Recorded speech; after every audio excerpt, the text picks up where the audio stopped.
In today's business world, being an average CEO is no longer an option. That's why we're committed to equipping you with the resources and the tactics necessary to not just survive, but to thrive. You're listening to Not Your Average CEO Lifeline podcast, where we are more than just a voice in the crowd. Hello, everyone. Thank you for being here with us today. We have William Davis on, and we are really excited to have him and talk about relationships and metrics. So, William, thank you again for being here. Can we start off by you telling our audience about yourself and your journey and where you are currently in your career? Yeah, thank you, Danielle, for having me on. I just retired May of 2025 after 38 years in corporate America to start my own organization, specifically designed to deal with what I feel like are some leadership challenges that we have, not just in corporate America, but in other areas also, where we are not looking at people as humans. We look at them as metrics, and I think you've talked about this on other shows. So after I made the decision to do that, I've kind of spent the last, I don't know, 7, 8 months trying to organize my company to a position of what do I really want to offer, keynote speaking, workshops, and so forth. So that's where I've come to. I've written a couple of books on leadership, and then I actually just launched yesterday my first mystery. So I just had some fun with that. So I'm enjoying retirement, quote unquote Yes. retirement. Yes. Busy in retirement, right? Yes, ma'am. Yes, ma'am. So I know that over the course of all of this um, exciting journey in your career, you've met with lots of leaders. What, in your experience, do leaders misunderstand about what drives performance? Well, I think the first misunderstanding is the fact that money drives everything. And 38 years in corporate America, yes, money's important to people, but the fact that they feel valuable, that they feel like that they're a part, that they're participating, are able to contribute, that can bring a lot of satisfaction while they're waiting on the money part of the job to come to fruition. And so I think, one of the things that we need to make sure that we're doing with our folks is that we are helping them understand the why of what we do. It's one thing to say, hey, we've got to get this done, and then just say, go do it. But when you allow people to understand the why of what we're doing, what is the end result? What is the, maybe not long-term plan, but a shorter term plan of why we're doing this, they get more creative because they're invested in what you're doing. And I think oftentimes we just say, just do it, right? Just do it. And it comes from the higher ups, just do it. Well, that can work for a short-term period of time, but at some point, people want to feel like that they are a part of what is going on. They're contributing, they're valuable, and they have an investment in what's happening. Yes, I mean that is very true. Um, so pivoting a little bit, you hear a lot these days about organizations, struggling with retention and being hard to keep good performers. And so when even the pay and the benefits are competitive, why in your experience are so many organizations struggling with that retention, even when all else is equal? Well, my personal opinion is it's because there's no connection between the leaders and their people. They come in the office and it's like these are the assignments we got to get done. Here's what we need to do. They talk in generalities or specifics about the work, but then at the end of the day, you and I, everybody else, we have real lives, right? We have things that are going on outside the workplace. We have things that are going on outside in our homes, in our families, etc. And all of that determines how I work during the course of the day. If I have pressures, outside of the office, those are going to contribute to how I conduct my business at work.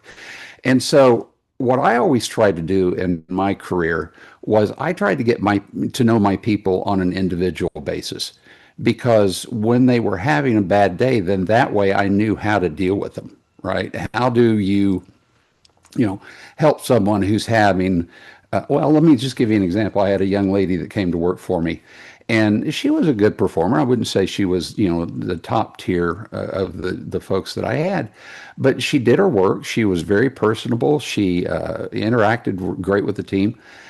But then she started coming in late, and this lasted for a period of time, and it started affecting not just the work that she was doing, but the people that she worked with.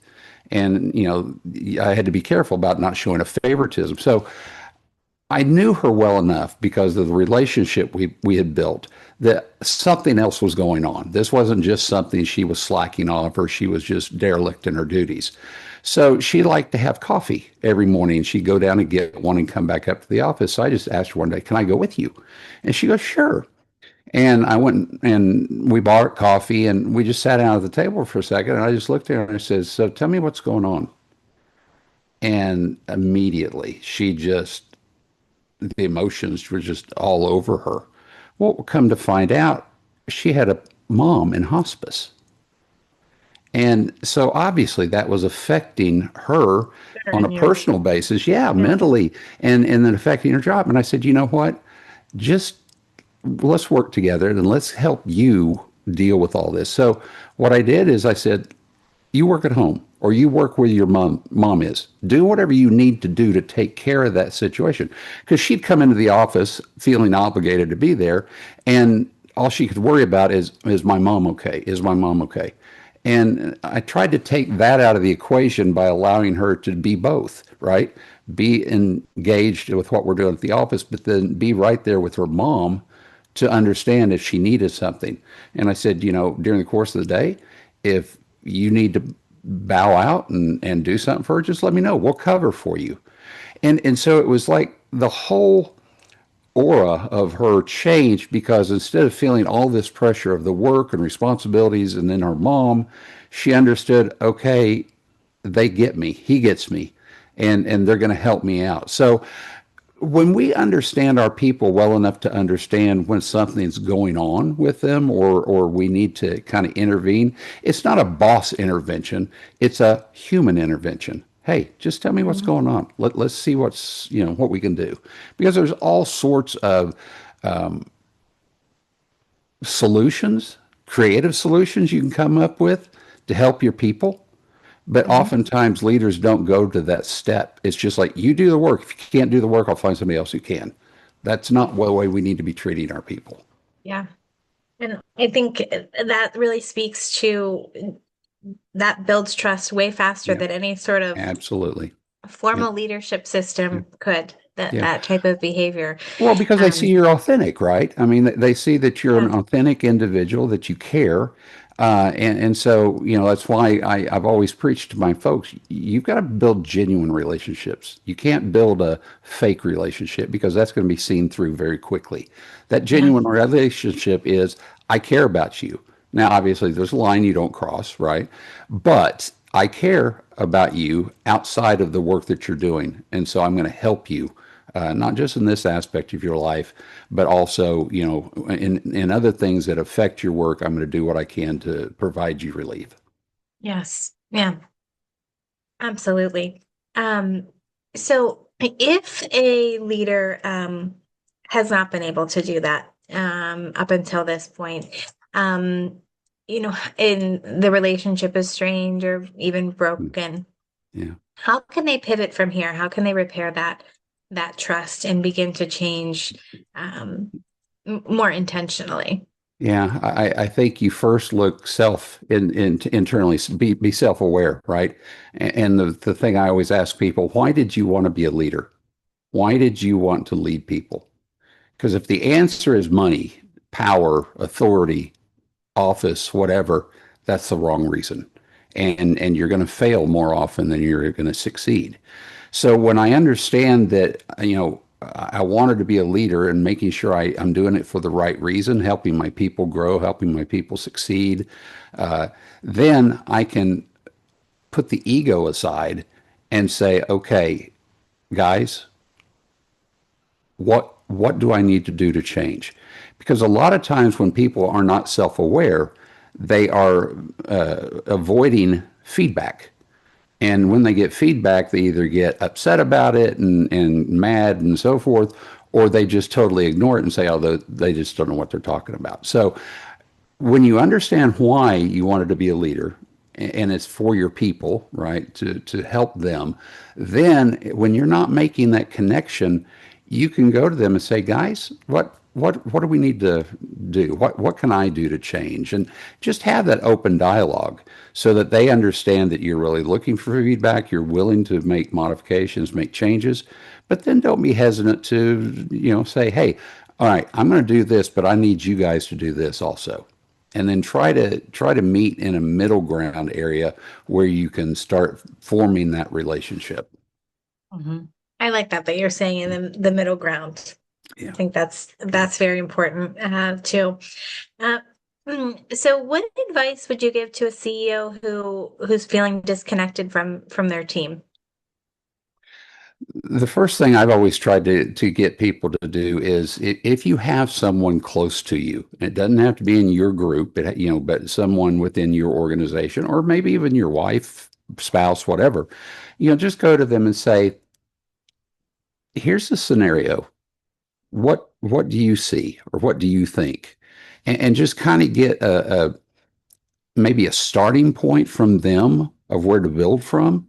Because oftentimes when that's the situation that's occurring, it's hard for you to objectively, look at the situation and say, oh, maybe I need to change, right? Again, going back to that self-awareness.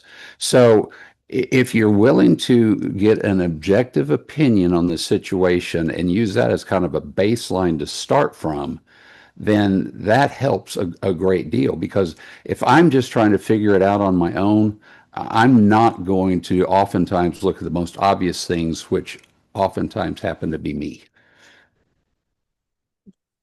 Yeah, I mean that is very true, and I've worked with a lot of CEOs, and I think that's prevalent. Um, Yeah. so what's a habit that you see these leaders practice daily that you think a lot of others overlook? What's the one habit? The one good habit that I see Good habit, I great should great say. leaders get great leaders have is that they're connected with their people, not just on a daily basis, not just one on one, not just weekly meetings or whatever. They get out and see what their folks are doing. Look at facial expressions, look at shoulders, positioning, listen to conversation that's going on, to try to get a hint for, do I, feel good about where we're at and what we're doing, or do we need to take some steps to maybe mitigate something that's going on? Oftentimes, leaders will sit in their office or sit in their cube, and the interaction with their people is only if somebody comes to them, and that's not, that's not effective. Because again, many times people look at you as the leader and you're here and they're here. And if they bring something to you, they're afraid that you're going to look at them as inadequate, not being able to handle the job. Whereas if you're out, walking the floor, working with them, just talking with them, interacting with them, you're more often going to get good feedback that is actionable. Yeah, yeah, the actionable I think Yeah. is the key there. Yeah, absolutely. Yeah, absolutely. Something you can do it with. So as you know, William, the name of our podcast is Not Your Average CEO. So the last question that we always like to ask folks is, what does not your average CEO mean to you? Oh boy. Not your average CEO to me means that you are focused on your people. The authority is not what creates influence. It's the relationships that do. The first book that I wrote, Danielle, was specifically talking about the differences between bosses, managers, and leaders. The boss attitude is that my authority should be all that I need, right? And you should just do it. Well, military, that works. First responders, that works. But in corporate America, or in just business relationships, that's a very short term work. because people at some point are going to say, forget that. There's more to life than this. So when I think about not your average CEO, they understand that the relationship that I build, and you said this earlier, is going to grow much further to helping me succeed, my team succeed, the work succeed, and people being happy, staying with the company because they feel like they're a part of something. And so, the money's great, benefits are great, but when people feel like they're a part of something bigger, that they can contribute, and that they have a meaningful part to their life, which is at their job, then they are much more productive, think much more outside the box to give you much better solutions, and allows them to flourish. And that's really what being a leader is all about, is my people flourish. They're not my competition. They are the greatest compliment to my career. And I've told people before, some of the greatest things that I take out of my career are where my people that have worked for me in the past are now today. Executives in financial institutions, teachers, managers in corporate organizations. And I'm proud of them, because to me, that was what my responsibility was, is to help them succeed and help them be happy. I love that. Thank you so much. So, Thank you. I said that was the last question, but I do have one more. Okay. Where can our audience find you if they want to learn more and continue the conversation? I have a website. It's called williamcdavis.net, williamcdavis.net. At the bottom of every page has all of my contact information, email, so forth. So you can get a hold of me there. My website talks a lot about the different things I offer, keynotes, workshops, one-on-one type work with companies or individuals. And then, as I mentioned, I've written a couple of books regarding leadership, and you can find them there also. Wonderful. Well, thank you so much, William. It was great to be with you, and thanks for all the great insights that you shared. Appreciate you having me on, Danielle. Thank you. Thank you. You've been listening to Not Your Average CEO Lifeline with your hosts Danielle Cuomo, CEO, and Nicole Glitchio-Els, COO. This podcast has been sponsored by Virtual Assist USA. If you'd like to know more about the hosts or exploring virtual assistant services, visit virtualassistusa.com for more information.